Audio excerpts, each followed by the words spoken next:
Hello and welcome to Week in Review episode number 72. My name is Sean, and on this week's show we're going to have a limited edition Mountain Dew that has 50 flavors in it and hopefully a lot of caffeine, so that way we can be all sugared up and hyped to talk about Rocketman and Toy Story, and we'll look forward to this week's new releases. If you're curious as to why my voice is a little off, I went to volume and I yelled really loud a lot. So the voice is a little strained today, but we're going to start and we're going to get caffeinated. We're going to get sugar hyped.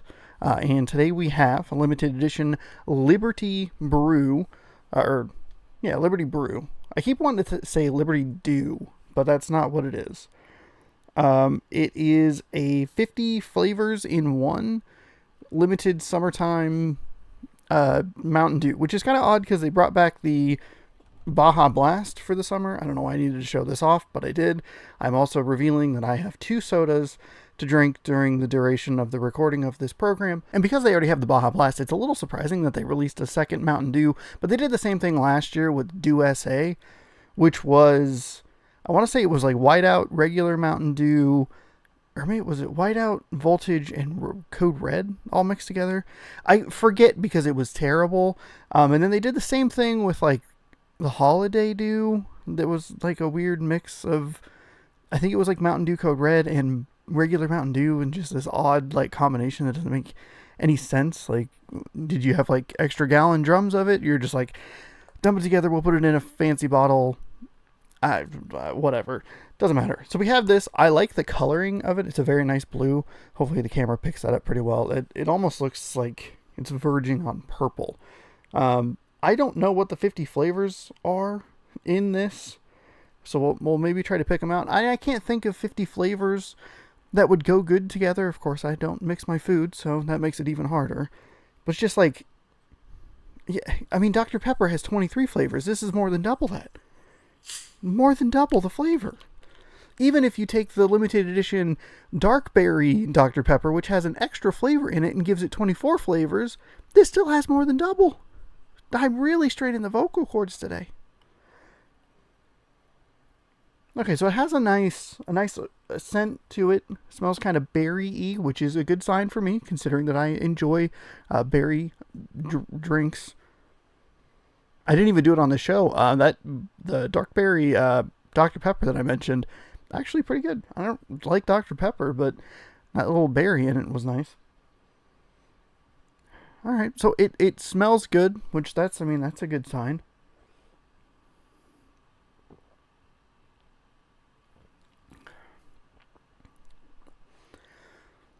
I think there's a heavy cherry in there.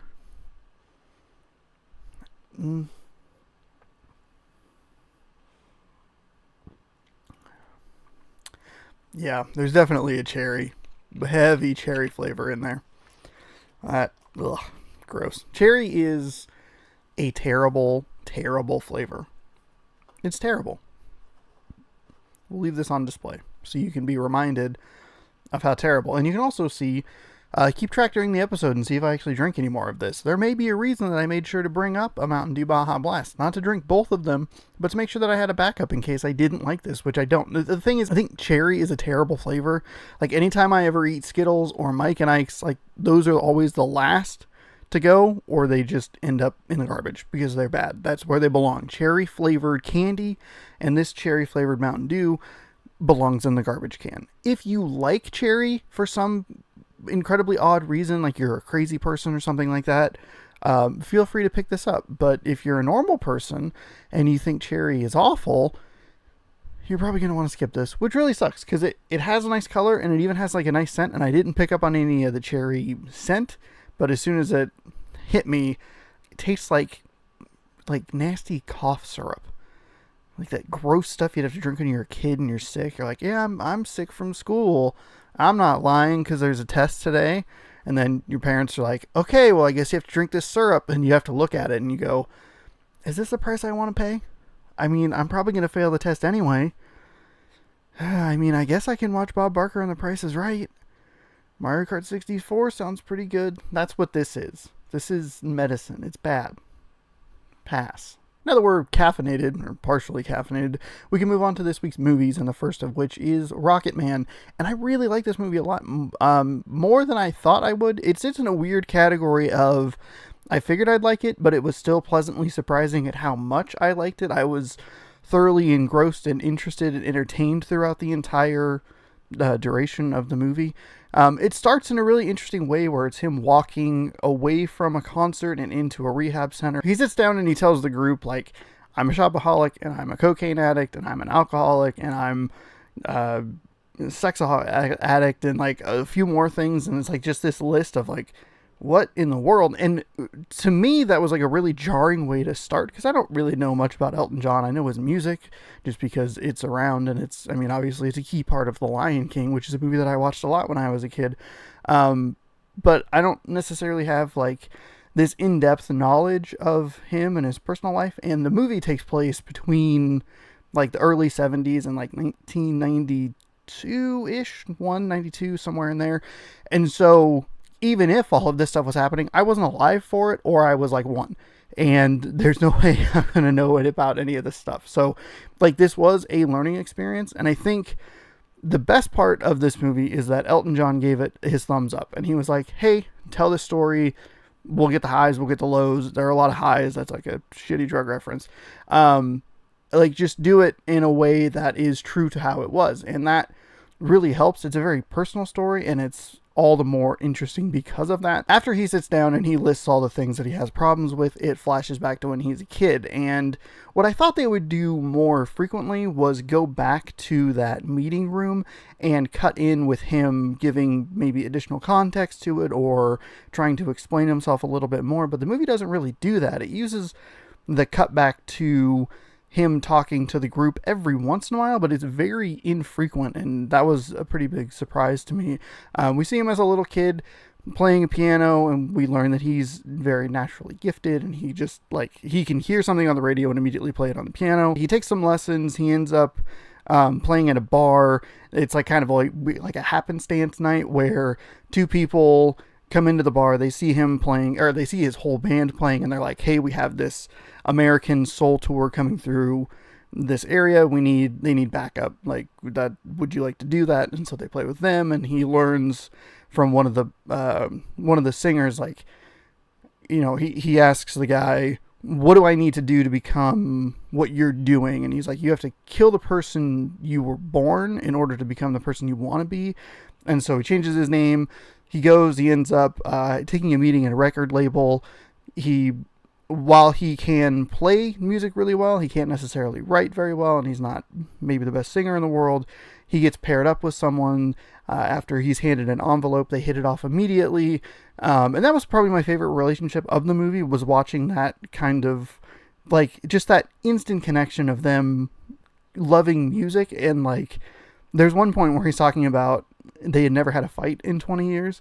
And then there's a fact that pops up at the end of the movie where it's like, they're still writing songs together 50 years later, and they've still never had an argument. And you're like, that's incredible. That's awesome. And I like that dynamic. I like watching when two characters have like a mutual love of something and just hit it off and work towards a shared goal. Granted, they're not characters they're characters in a movie, but they're like real life people, and that's all well and good. I don't know why that it sounded weird in my head.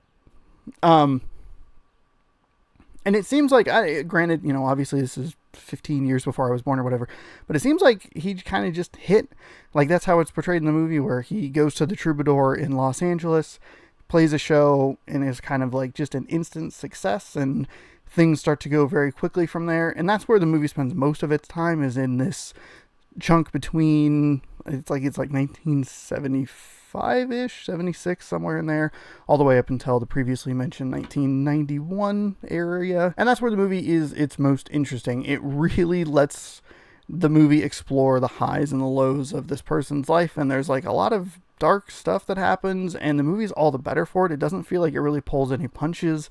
I don't know, it's a fascinating examination of a star or person that I didn't really know, and I felt like I learned a lot about this particular person. I really enjoyed the way the music was in there. It was a lot more of a traditional musical than I was anticipating, in that, like, they sing, one of the early examples of a great piece of like musical filmmaking is early in the movie where they sing "Saturday Night is All Right for a Fight" or whatever. I don't know what the song is, but it's like the Saturday. They don't do the jazz hands, but you get where I'm going with that. And the way that they use that song to show a passage of time, I thought was really interesting. It like takes place in a bar initially.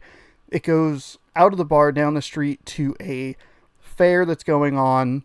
It does some really interesting choreography and cinematography and camera work and all sorts of stuff like that, and comes back to the bar. And it's a cool, like, just changing of time. The music stuff is done really, really well. It's all very interesting.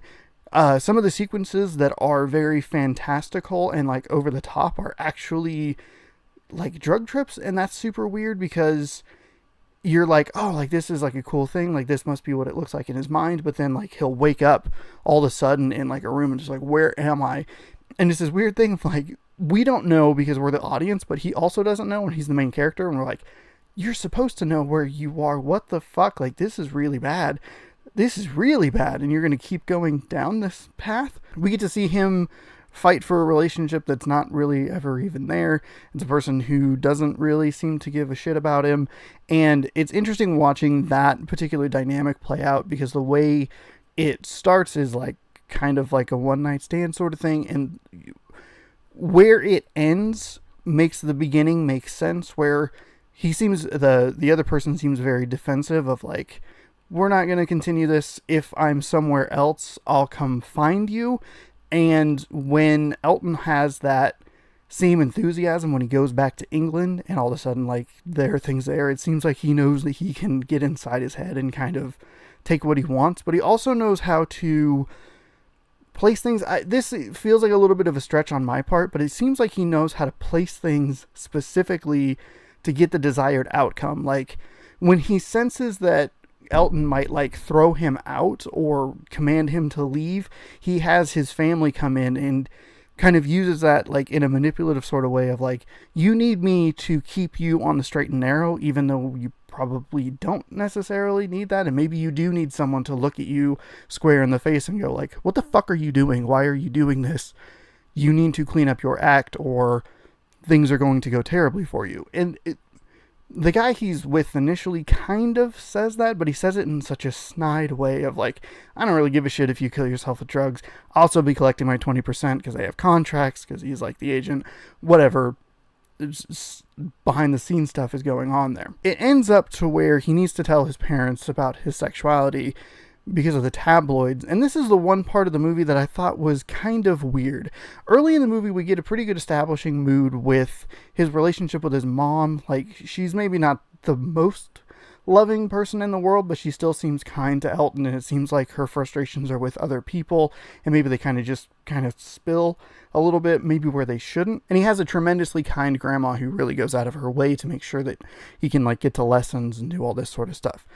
Once he hits and once he starts selling lots of albums, she doesn't really become much of a factor until later in the movie, and it didn't really make sense between where we left her before he went to America and where we pick up with her when he calls her and is like, I'm gay, this sort of thing. She's very like angry and frustrated, but it's not really made clear why.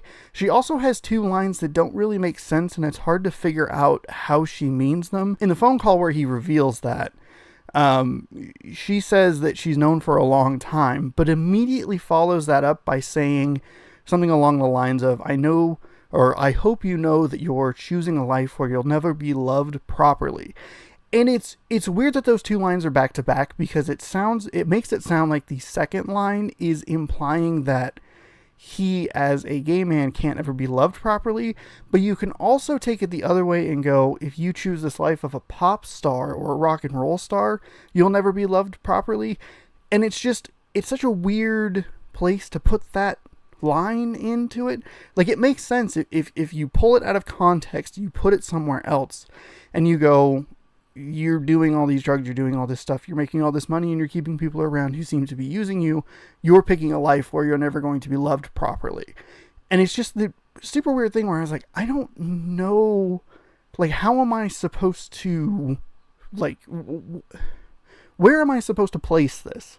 Because I'm inclined to give the benefit of the doubt and go, it's just a weird line. She probably means it as far as like the rich and famous thing, but it's so weirdly placed to where it's hard to ignore the other way it can be taken. And it was one of those things where it's just like, that's really odd. It's one of the few missteps this movie makes, and I don't think this movie makes a lot of missteps. I think if they had given her like a little bit more screen time and really shown how all the tabloid coverage affected her and frustrated her, I think that the buildup of that would make a little bit more sense, but it was a little off. Something about it just didn't feel quite like. They have like a dinner conversation later in the movie where she kind of yells at him, and it's this kind of weird thing of like, oh, like, I guess this is what you've been mad about all the time. Like, why didn't you say that? I don't know. That was like the weirdest part of the movie, because they spent so much time setting it up, and for it to kind of conclude that way I just thought was a little bit odd. I'm really honing in on this for some reason. From there, we follow him for a little longer through a couple more big events, and then the movie kind of wraps up, and I love the song choice at the very end. Like, it's a very nice and hopeful tone to leave the movie at, because it gets like pretty bad or dark in the middle, towards the latter part of the movie, and for it to conclude the way it does, I thought was really fantastic. The way that they did the final song is a little weird, and it was very jarring, because it's like, this looks off, but then it clicked in my head why it looked so off, and it was like, okay, like, I understand what they're doing, like, that's totally cool. I get what you're doing, it still looks weird. There's also an element of this movie that may be a little bit on the nose, and it was kind of like what I was talking about with Booksmart last week, where there's like a tiny little plot point that happens where if you're not liking this movie, you're going to be like, man, this is really like too much, and it's like very in your face and like obvious of what they're doing. But because I enjoyed the movie so much and I thought it was such a fantastic ride, I was like, okay, like, it's a little on the nose, but it still is such a key piece of information, and I do like the way it's being done, even if it is a little obvious. I don't know, this is a movie that is so good. All the performances are great. Taron Egerton is absolutely fantastic. I think I'm not like a film aficionado. I follow it, but I don't follow it that closely. I don't see everything. I just kind of pick and choose and see what I'm interested in. I think we have our first like front runner for like a best actor sort of thing. I think that he is absolutely fantastic as Elton John, and I wonder how that happened, because it's kind of weird, because I was thinking about it, and seeing him in Kingsman: The Secret Service, I think that's what the first one's called, and then seeing him now as like a completely different guy, but Elton John, who's in the second Kingsman and is the most absurd and probably the best part of that movie, I wonder if he saw something in Taron Egerton when they were doing that second movie, and they're like, hey, you know what? You want to play me in a biopic? It'll be great.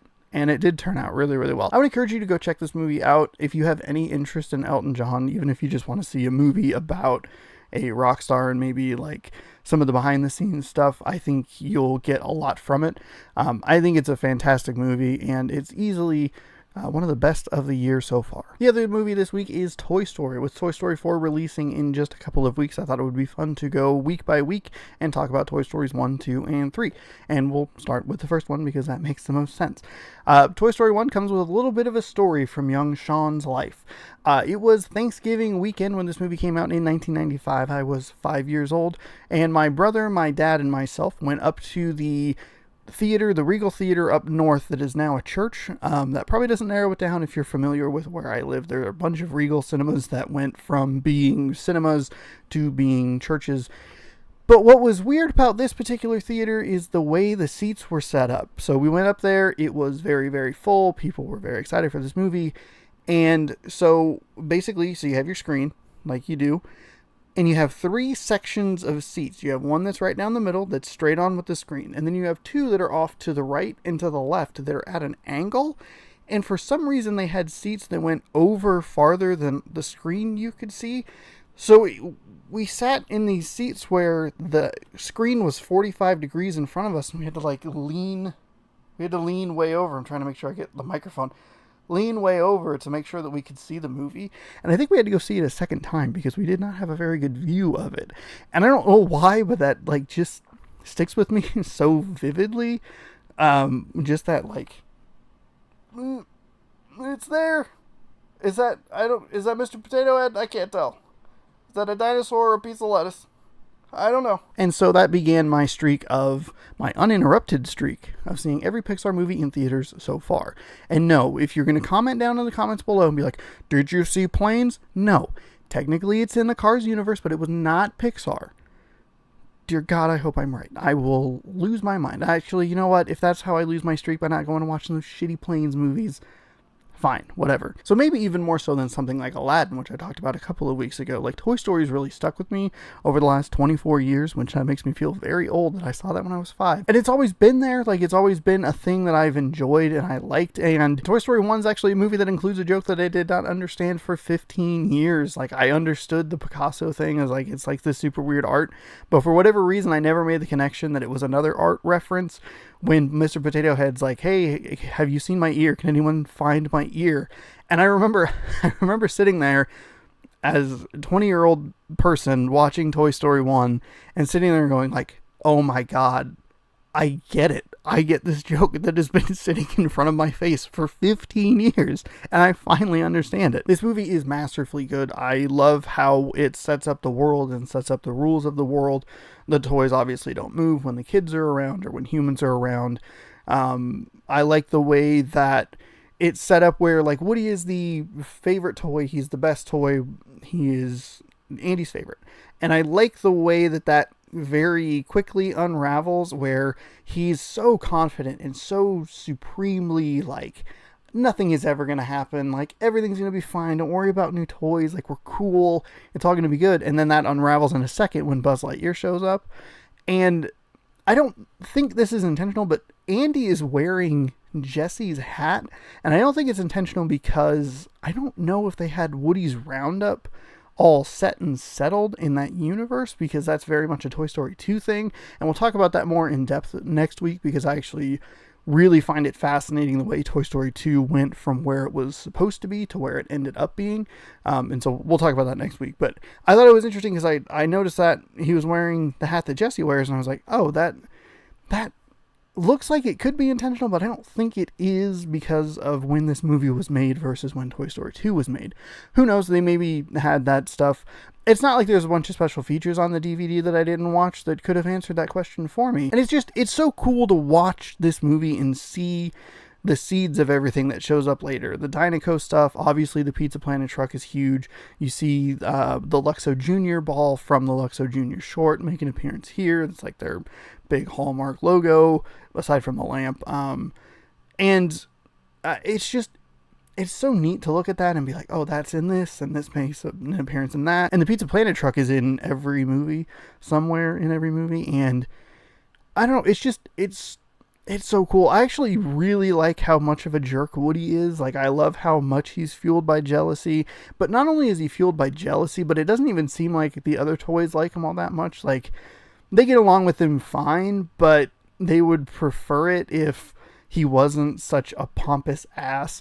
And that actually brings up my favorite story about this particular movie and how it was made. Is Pixar originally showed this movie to Disney, like an early cut of it, and Disney had to refuse it, and they said, we're not putting this out because Woody is too big of a jerk. Like, you have to change this. He's too dark. He's too awful. No one's going to like him. You have to make him somewhat likable in some capacity. And I think they do a good job in the beginning of the movie making him charismatic enough but still pompous enough to where people kind of are, he's a little divisive in some ways, and to watch him unravel when a new toy shows up is super fun to watch. I do also forget like how devious he gets, especially when he comes up with the plan. He's like, I'm gonna knock Buzz Lightyear behind the desk, and Andy's gonna forget about him, and he'll take me. And he's like fueled by these selfish motivations. And you watch Mr. Potato Head push his buttons and kind of push him down that path a little bit more, and then he tries to lie to cover it up, and so they throw him out the window, and it's like this whole like very kind of dark sequence for an animated movie, and I guess that's a weird caveat to pick because animation is not, exactly specifically for kids. It's a form that just happens to be more designed with that in mind. I really like the sequence in the Pizza Planet. I think it's a cool examination of how the toys can maneuver and work around the humans without being noticed. There are a couple of times in this movie where you look at it and you're like, how do people not notice what's going on? Especially towards the end of the movie when they're on the moving truck and he pulls the ramp down and there's like sparks going. Like no one notices. There is a little bit of a suspension of disbelief in that sort of, in a couple of instances, but it's still fun and engaging in a way that you don't really care. It's wonderful how well this movie holds up, both from like a story perspective and a character perspective. Like, I think it's easy, especially for me, to look at this and Aladdin and like The Lion King through rose-tinted glasses and maybe accept some of the faults that are there and just kind of go like, I liked it when I was a kid. It's, it's nostalgic, and maybe you give a little more leniency to things that you hold, close to your heart when you're older. It's something that from when you were young. I think this movie is as good as it was when I was 5, and I was actually pleasantly surprised with how well the animation held up. Like, some of the textures are a little flatter than others, but a lot of it still really works. That's the part that I'm kind of the most curious about now, is watching it and seeing the evolution of the animation and watching it from 95 to 99 to 2010 to 2019 and seeing how they, because it was something they talked about when they were making Toy Story 3, where they're like, we know that the technology is obviously improved vastly because it's been, 15 years at that point between when they made Toy Story 1 and Toy Story 3, but they made sure to keep a lot of the classic features to it, so it doesn't make Toy Story 1 feel as outdated as maybe it should or could, depending on if a different animation studio did it. And I love this movie, and it puts a big smile on my face. I think it's really funny and interesting. I think that Buzz Lightyear's realization that he is a toy is still really effective when he jumps off the thing and he tries to fly out the window and he falls and hits and his arm's off, and you're just like, man, like this, like he's hitting literal like rock bottom, and he's having this realization and he doesn't know what to do with it, and he's like kind of depressed, and it makes him go a little crazy, and he turns into Mrs. Nesbit, which is fantastic. And he's like, just tell me you like the hat. Just tell me you like the hat. I think the apron's a little bit too much, but the hat's good, right? And I like that sequence because it's Woody when he needs Buzz the most, but Buzz has been so goofed up. And I like that they show how the toys normally are, where they all understand the rules and they understand what they are, that they're toys, that they're these things for kids to play with. And you get to see Buzz have that realization. Like, you get that new character who goes in and goes through the motions that all these other toys have been through, but it just happens at like the worst point where Woody needs them the most. And that kind of change of heart where they become friends is really nice. And I love this movie. I love this movie a lot. It still holds up 24 years later, and that's probably the best compliment you can give to a movie like Toy Story 1. Finally on the show, we'll take a look at this week's new releases. Speaking of Toy Story, Toy Story 2, and Toy Story 3 all get 4K Blu-ray releases this week. Batman vs. TMNT, which is a DC Comics original animated movie in that universe, is out on Blu-ray, and then The Venture Bros Season 7, that's just a note to myself, is out this week on Blu-ray. There are 2 movies of note out this week, Late Night and X-Men Dark Phoenix, and then there were a bunch of small games were right before E3, so there's nothing terribly big coming up, but there are a lot of like tiny little games that came out that nothing really stuck out to me about, so check like Xbox Wire and the PlayStation blog and see if there is something that interests you. Streams this week are going to be a little bit odd. I'm moving the stream from Thursday to Wednesday, and then I got tickets for a movie on that Wednesday, so it's going to get moved back to Tuesday, the day that this posts. And if you want to know some of my E3 predictions, come check that out. And then if you want to know how my voice got to where it's like a little weird and sounds a little strained, I'm going to be telling you about my volume adventures, so you can come hang out and listen to me tell you a big long story about how I went to 3 different venues and I didn't spill ranch on the ground. Thank you so much for watching this week's episode. If you like the content, scroll on down and hit that subscribe button. If you like the content enough, you can scroll on down. You can let me know what you're looking forward to. Give me your crazy E3 predictions. Did you try the Mountain Dew? Did you see Rocketman? How do you feel about Toy Story? Let me know down below. Be sure to check out the streams over on twitch.tv/ShaunosaurusRex on Tuesday, Friday, Saturday, and Sunday. And then if you miss them, you can catch them right here on YouTube, which is convenient because then you'll be ready every Tuesday for more Week in Review. We'll see you next week.